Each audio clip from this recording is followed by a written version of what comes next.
السلام علیکم ورحمۃ اللہ وبرکاتہ۔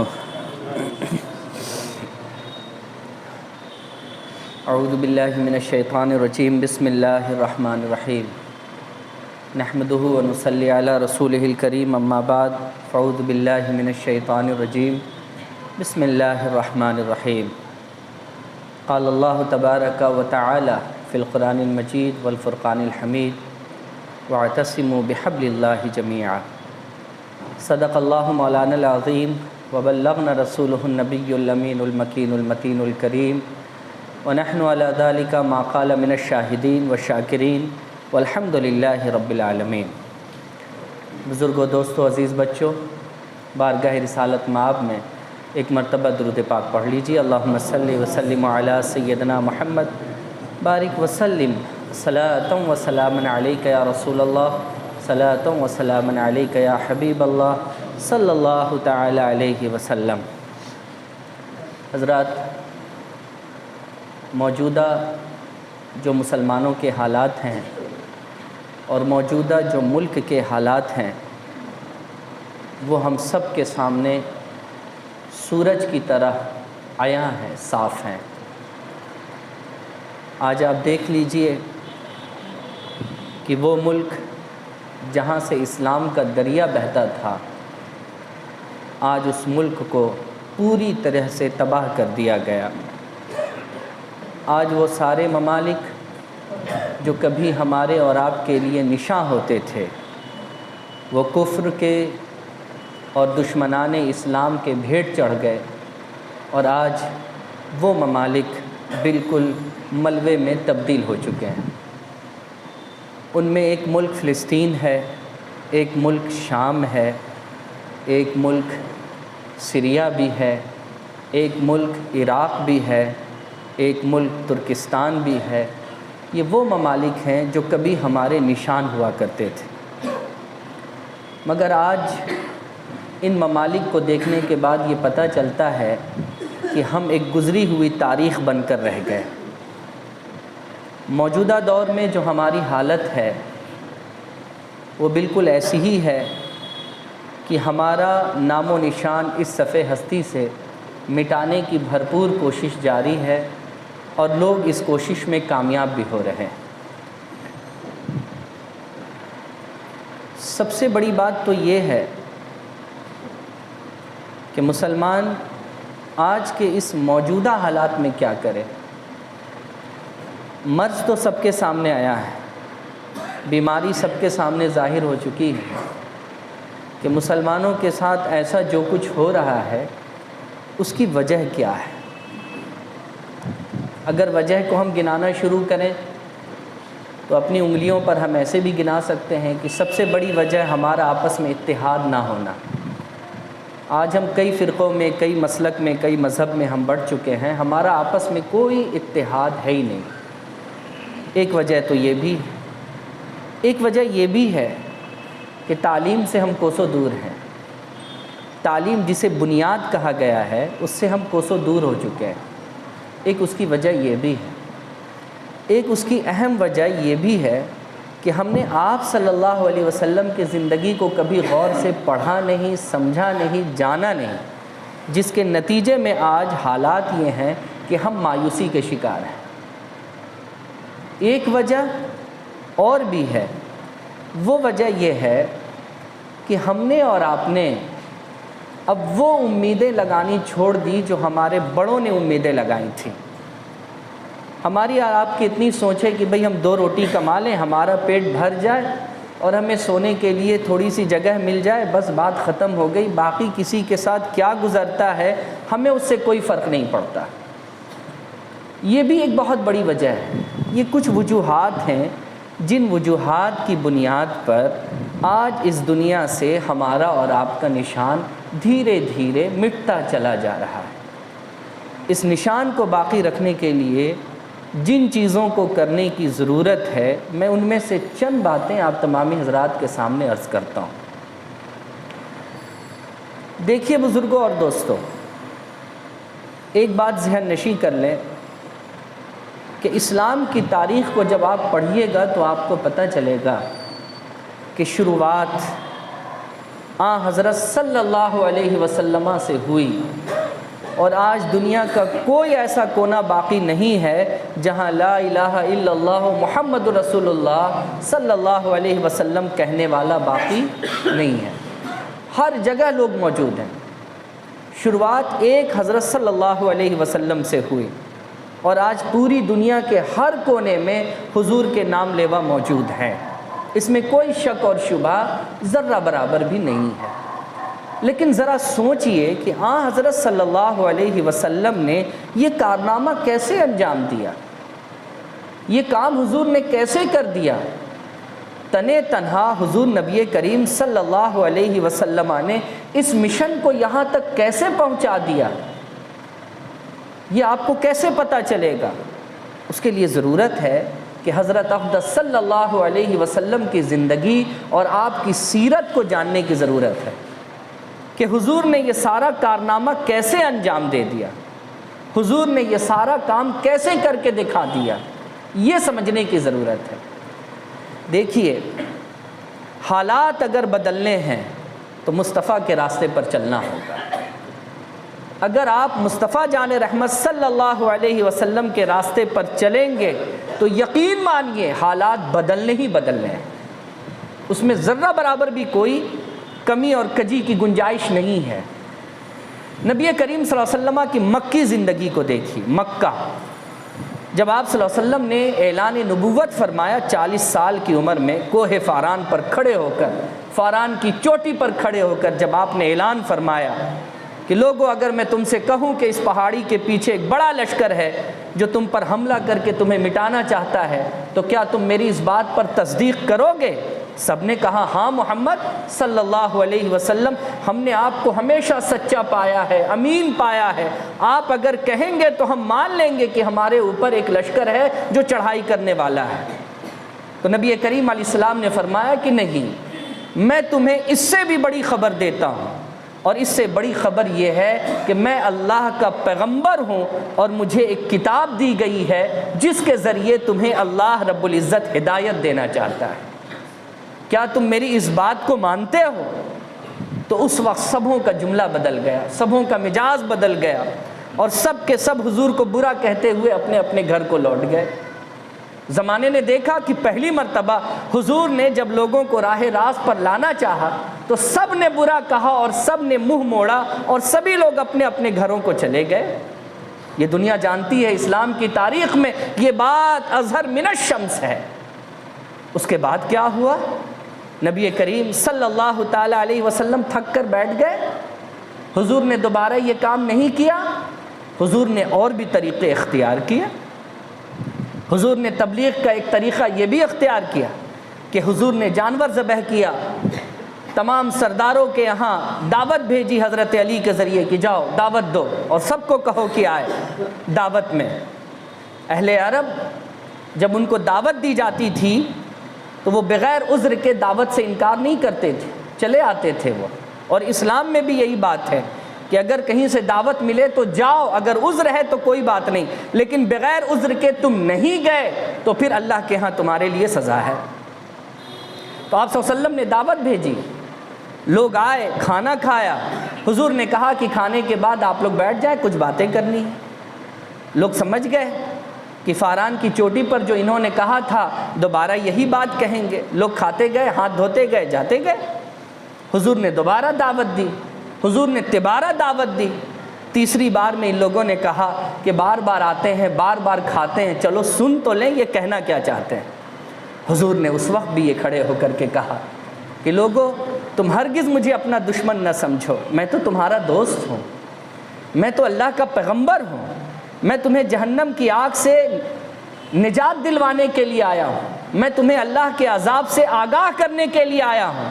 کیا تم میں سے کوئی ہے جو اللہ کو ایک مانے، مجھے اس کا رسول مانے اور میرے اوپر جو کتاب آئی ہے اس کو سچا مانے؟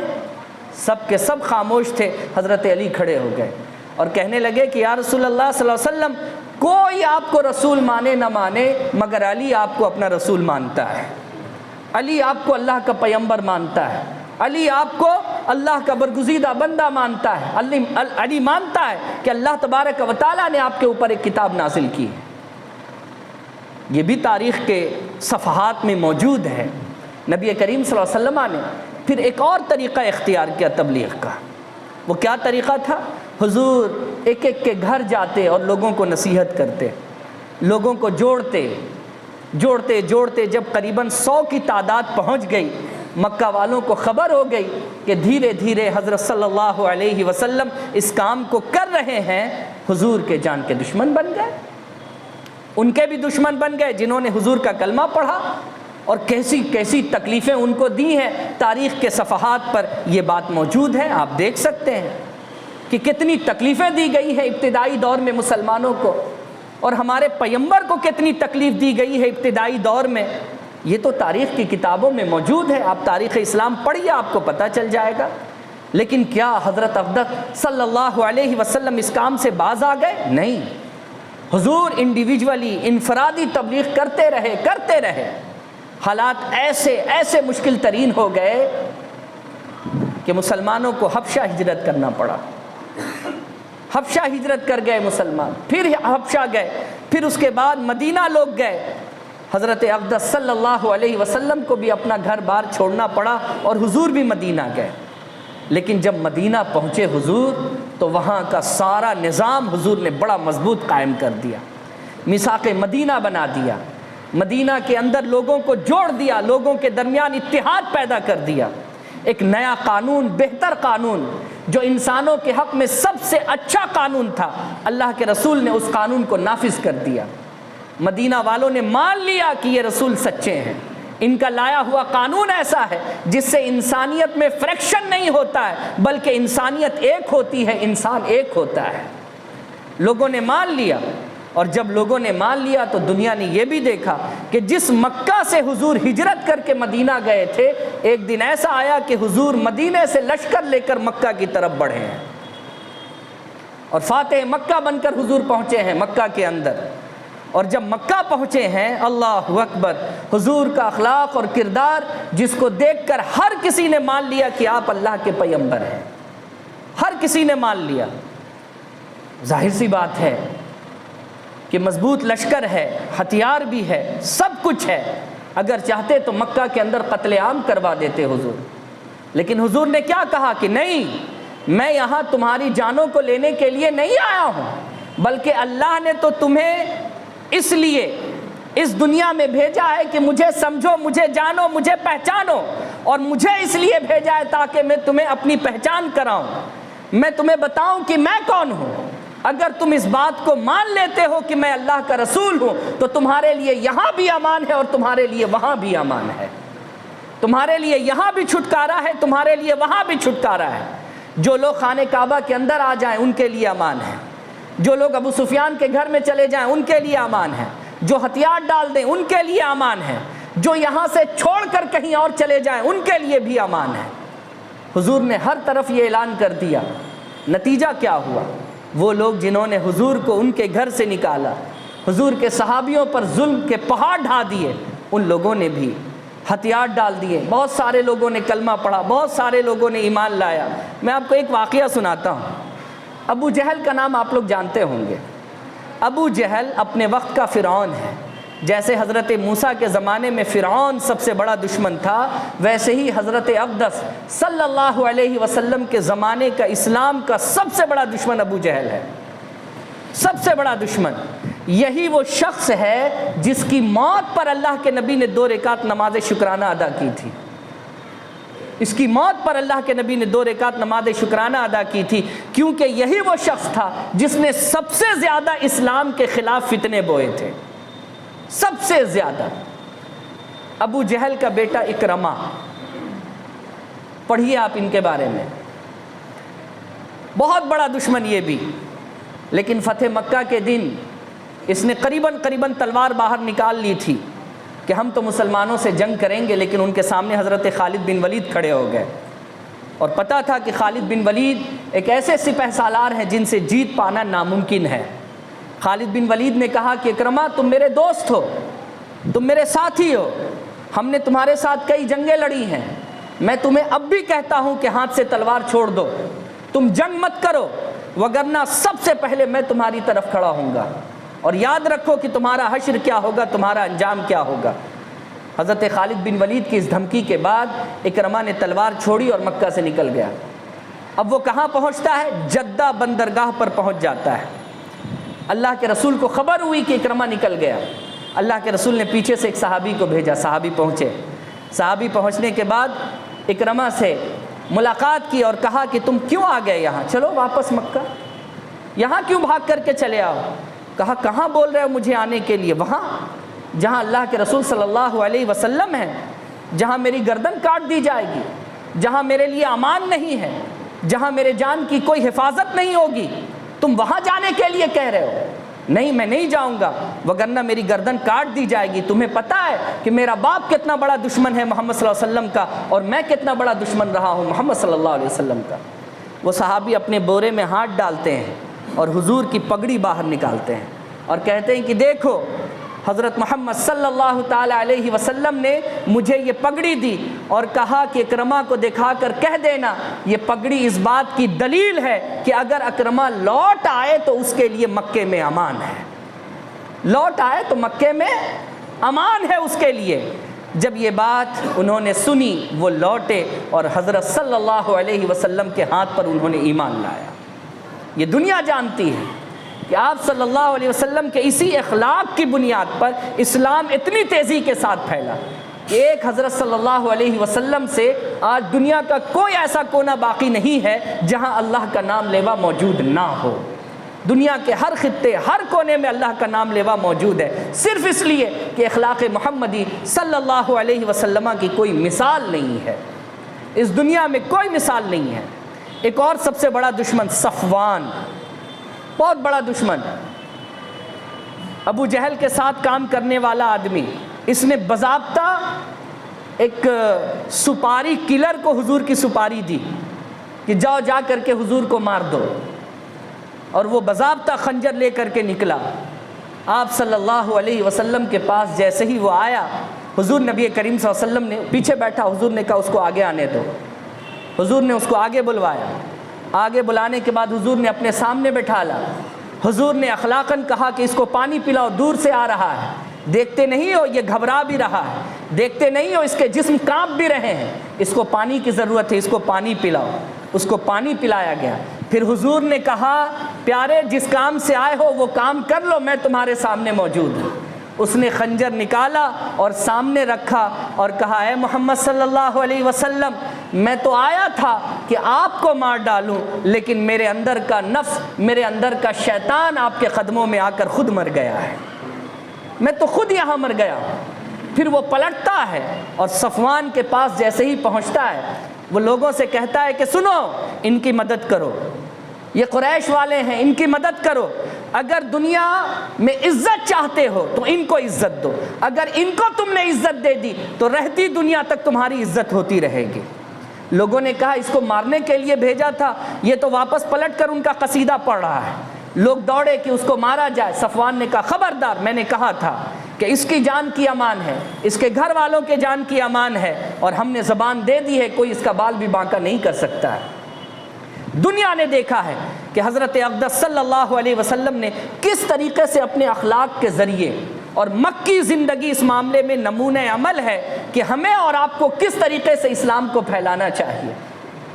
یہاں تو ہم اپنے گھر میں خود کی تبلیغ نہیں کرتے ہیں، اپنی تبلیغ نہیں ہے، ہمارے گھروں میں تبلیغ نہیں ہے، ہم دوسروں کو کیا بتائیں گے، ہم دوسروں کو کیا سکھائیں گے۔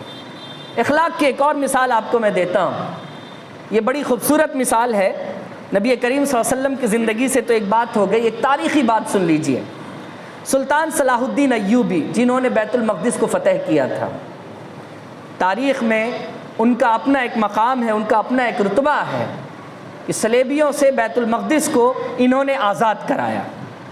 سلطان صلاح الدین ایوبی جب بیت المقدس فتح کرنے کے لیے نکلے، اس بات کی خبر پوری دنیا میں پھیل گئی، پوری دنیا میں پھیل گئی اس بات کی خبر، یہاں تک کہ برطانوی حکومت نے اس وقت 500 بیڑا جہاز دیا پانی کا، 500 بیڑا جہاز، کہ اس پر لشکروں کو لو اور لینے کے بعد فلسطین کے ساحل پر جا کر کے لگاؤ اور مسلمانوں کے خلاف جنگ کرو۔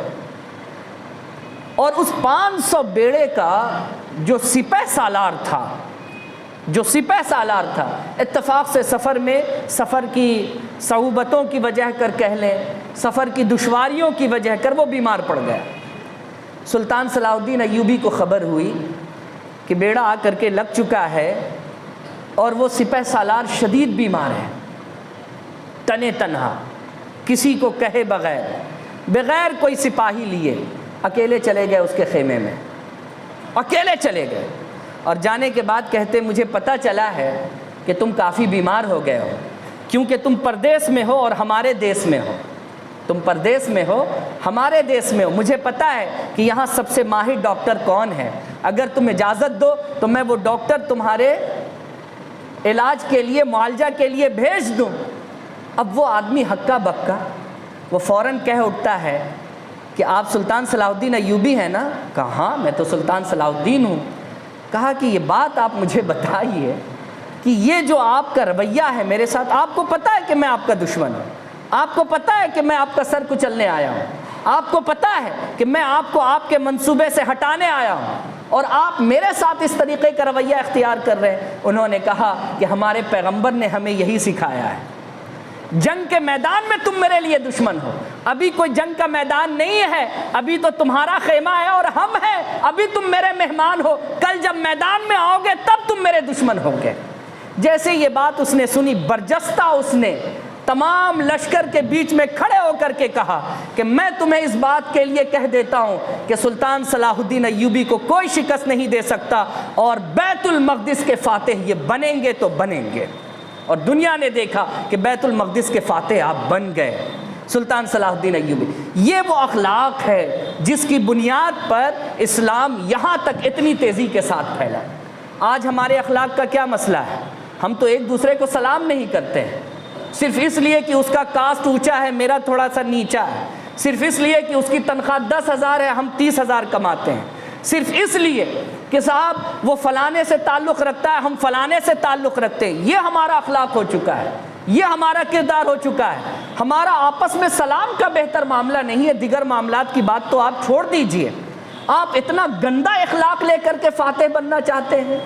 ہرگز آپ فاتح نہیں بن سکتے جب تک کہ آپ کا اخلاق بہتر نہیں ہوگا، جب تک کہ آپ کا کردار بہتر نہیں ہوگا، جب تک کہ آپ کے گفتار بہتر نہیں ہوں گے، آپ فاتح نہیں بن سکتے۔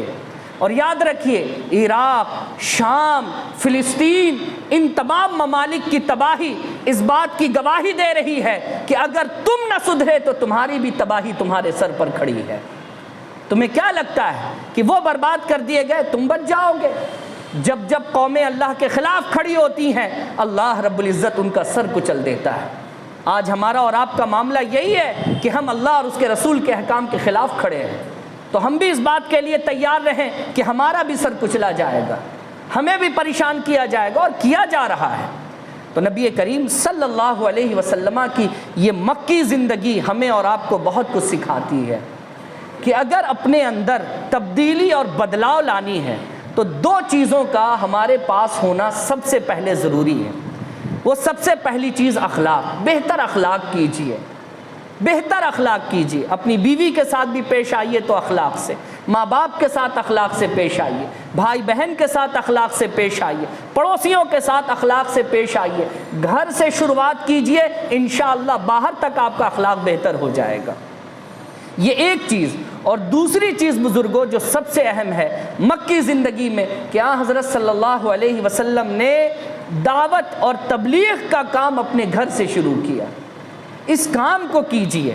بدقسمتی ہے کہ ہم اس کام سے بہت دور ہیں۔ یہ کام ہمارے اور آپ کے فلاح و بہبودی کے لیے بہت ضروری ہے کہ ہم لوگوں میں دعوت عام کریں، لوگوں کو حضور کی سیرت بتائیں، لوگوں کو حضور کا کردار بتائیں، لوگوں کو تاریخ اسلام پڑھ کر کے سنائیں اور بتائیں کہ دیکھو اسلام ایسے اس طریقے سے یہاں تک پہنچا ہے۔ لیکن ہمارے یہاں تو بدقسمتی ہے کہ ہم اپنے گھر ایسی کتابیں لے جاتے ہیں جن کتابوں کے اندر یہ لکھا ہوتا ہے کہ 100 مرتبہ اگر سبحان اللہ پڑھ لو دشمن کے اوپر تمہارے لیے کامیابی ہے۔ اگر اتنا آسان ہوتا دشمن کے اوپر کامیابی پا لینا تو غزوہ بدر، غزوہ احد، غزوہ خندق، ان سب غزوات کی ضرورت کیوں ہوتی؟ نہیں سمجھے آپ؟ فلانی جگہ چلے جاؤ، تعویذ دے دیں گے دشمن تو تمہارے مٹھی میں چلا آئے گا۔ حضور سے بہتر کوئی تعویذ لکھ سکتا تھا، بولیے تو ایمانداری کی بات بولیے۔ لیکن وہی بات ہے کہ ہماری اور آپ کی جو سوچ ہو گئی ہے وہ اس لیے اتنی گندی اور خراب ہو گئی ہے کہ ہم اسلام کی تاریخ پڑھتے ہی نہیں ہیں۔ اللہ تبارک و تعالی ہمیشہ قرآن مجید کے اندر یہی بات کہتا ہے کہ تم جس راستے پر چلو گے ہم تمہارے لیے ادھر کے دروازے کھول دیں گے۔ تم چلو ہدایت کے راستے پر، دیکھو تمہارے لیے دروازے کھلتے ہیں کہ نہیں کھلتے ہیں۔ پریشانیاں آئیں گی، بالیقین آئیں گی پریشانیاں، لیکن یاد رکھنا سیدھے راستے پر چلنے پر جو پریشانی آتی ہے اس پریشانی میں معاون اور مددگار اللہ کی ذات ہوتی ہے، اور جب معاون اور مددگار اللہ ہو تو یاد رکھیے دنیا کی کوئی طاقت آپ کو ہرا نہیں سکتی، آپ کو گرا نہیں سکتی ہے۔ تو سب سے بڑی بات اپنے بچوں کو آج کے وقت میں یہ سکھانے کی ضرورت ہے کہ حضور کی مکی زندگی کو دیکھو کہ حضور نے کس طریقے سے اسلام کو پھیلایا، کس طریقے سے اللہ کا پیغام عام کیا، کس طریقے سے لوگوں کے دلوں پر حضور نے حکومت کی۔ یہ اپنے بچوں کو سکھاؤ، یہ نہ سکھاؤ کہ فلانے جگہ سے تعویذ لے آؤ کام بن جائے گا، فلانا تسبیح پڑھ لو کام بن جائے گا، فلانا 2 رکعت نماز پڑھ لو کام بن جائے گا۔ اپنے بچوں کو یہ تبلیغ نہ کرو، اپنے بچوں کو حضور کی مکی زندگی پڑھاؤ، حضور کی مدنی زندگی کو پڑھاؤ، حضور کی سیرت کو پڑھاؤ، تمہیں پتہ چلے گا کہ کس طریقے سے حضرت صلی اللہ علیہ وسلم نے اللہ کا پیغام لوگوں کے درمیان عام کیا ہے۔ آج سب سے زیادہ ضرورت اسی بات کی ہے کہ اگر آج آپ خود کو عزت والا بنانا چاہتے ہیں، سربلندی والا بنانا چاہتے ہیں، تو آپ کو اپنے اندر انقلاب لانا ہوگا، اور انقلاب لانے کا ایک ہی ذریعہ ہے، وہ حضرت اقدس صلی اللہ علیہ وسلم کی سیرت ہے۔ جب یہ چیز رہے گی تو سب کچھ بدلے گا، یہ چیز نہیں ہے تو پھر آپ کا کچھ بھی نہیں بدل سکتا ہے۔ پھر انتظار کیجئے کہ تباہی آپ تک آ کر رہے گی، تباہی آپ کو مٹا کر رہے گی، اور ایک ایسا جھونکا جس میں آپ جھونک دیے جائیں گے، آپ کا نام و نشان تک باقی نہیں رہے گا۔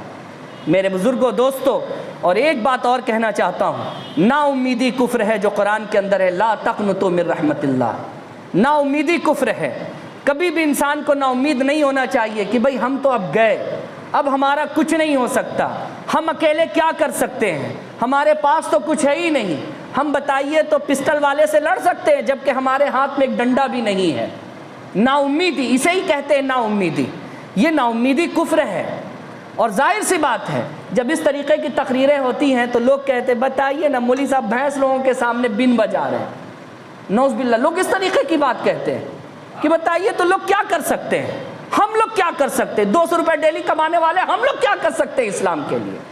اس طریقے کی باتیں کہہ کر مسلمانوں کا منوبل کمزور کیا جاتا ہے، گرایا جاتا ہے اس کا منوبل، جبکہ ایسی بات نہیں ہے۔ یاد رکھ لیجئے بدر کا میدان اس بات پر گواہ ہے کہ مصطفیٰ نے چھڑی دی تھی، اور چھڑی لینے والے صحابی تلوار اور برچھی اور بھالا رکھنے والے دشمن کے سامنے جب کھڑے ہو گئے چھڑی چلاتے تھے، گردنیں اڑ جاتی تھی۔ دنیا نے دیکھا ہے اور یہ تاریخ میں موجود ہے، اس کو بدلا نہیں جا سکتا ہے۔ یہ امید تھی اللہ اور اس کے رسول کی ذات پر۔